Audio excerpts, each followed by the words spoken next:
Hi అండి, అందరికీ నమస్తే. వెల్కమ్ టు ఈ అమ్మ చేతి వంట. ఈరోజు రెసిపీ, ఈరోజు వీడియో ఏంటంటే మార్గశిర మాసం. ఇది నాలుగో రోజు తిరుప్పావై చదువుకొని తులసమ్మ దగ్గర విష్ణు శంకు చక్ర ముగ్గులు అయితే వేసుకొని ఇంట్లో శుక్రవారం 4 గంటలకంతా లేచేసి ఈరోజైతే ఇల్లు అక్కలు ఎంత శుభ్రం చేసుకొని అమ్మవారికి అయితే 108 పువ్వులతో అయితే ఇంద్రకథ లక్ష్మీ స్తోత్రంతో వ్యూహలక్ష్మి మహామంత్రంతో అయితే పూజ చేసుకున్నాను. నేను మంత్రాలు చదువుతా ఉంటే మా పాప అయితే పువ్వులతో అమ్మవారిని అయితే అర్చన చేసింది. ఈ విధంగా చేయడం వల్ల మనసుకు కొంచెం ప్రశాంతత ఉండడం కాకుండా జాజి పూలతో అయితే మంచి సువాసన గల పూలతో శుక్రవారం అమ్మను పూజిస్తే ఎట్లాంటి కష్టమైనా తీరిపోతుందని ఒక నమ్మకంతో అమ్మకు నేతి దీపం వెలిగించి శుక్రహోరాలో అమ్మకి 108 నామాలతో 108 జాజి పూలతో అయితే అమ్మని పూజించుకొని హారతి అయితే ఇచ్చుకున్నామండి.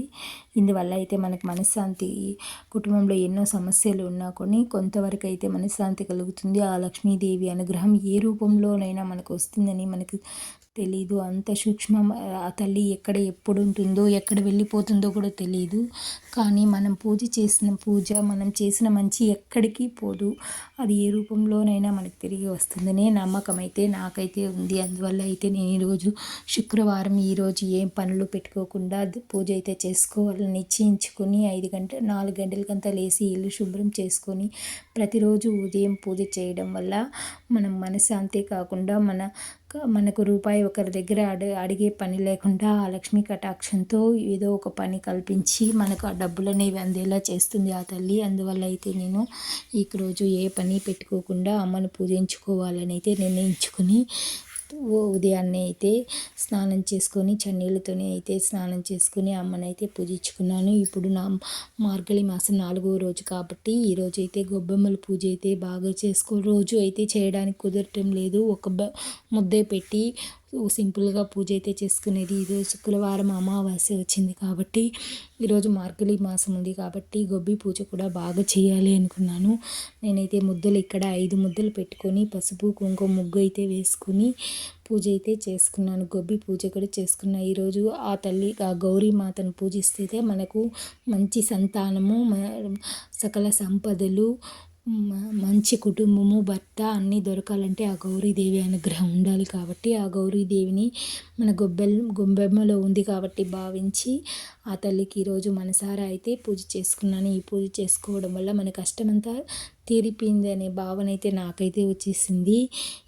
ఈ గౌరీదేవి అనుగ్రహం వల్ల మన బిడ్డలు కడుపు చల్లగా ఉండి మనకు సుఖ సంతోషాలతో ఉంటామని అయితే గొబ్బి పూజ అయితే చేసుకున్నాను. మీరు మీ ఇంట్లో గొబ్బి పూజ చేసుకున్నారా?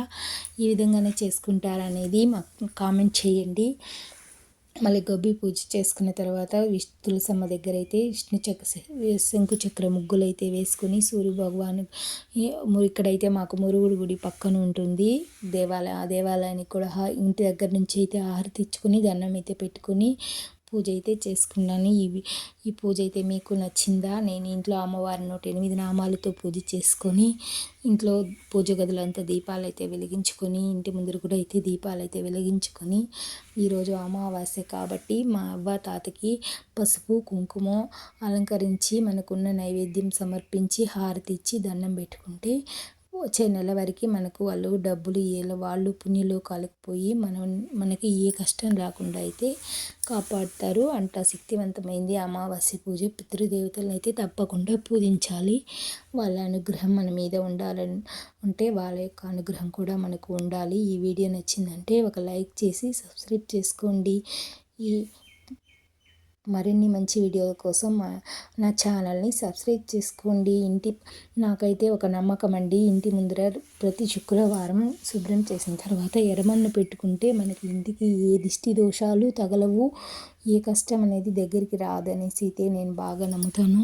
కాబట్టి ఇది టైల్స్ అయినా కూడా నేను టైల్స్ పైన కూడా ఎర్రమట్టి అయితే పెట్టుకుంటూ ఉంటాను. ఉదయం లేచి గడప పూజ చేసుకోవాలి, తులసమ్మ దగ్గర శంకు చక్ర ముగ్గులు వేసుకోవాలి. ఇవంతా నేను మామూలుగా చేసుకునేది. అయినా ఇన్ని రోజులు నాకు వీడియో తీయడానికి అయితే కుదరడం లేదు. ఇప్పుడైతే వీడియో తీసి నేను అప్లోడ్ చేస్తున్నాను. ఈ వీడియో నచ్చిందంటే లైక్ చేసి సబ్స్క్రైబ్ చేసుకోండి. మరిన్ని మంచి వీడియోల కోసం మన ఛానల్ని సబ్స్క్రైబ్ చేసుకోండి. మీ ఇంటి ముందర పసుపు చల్లుకోవాలి.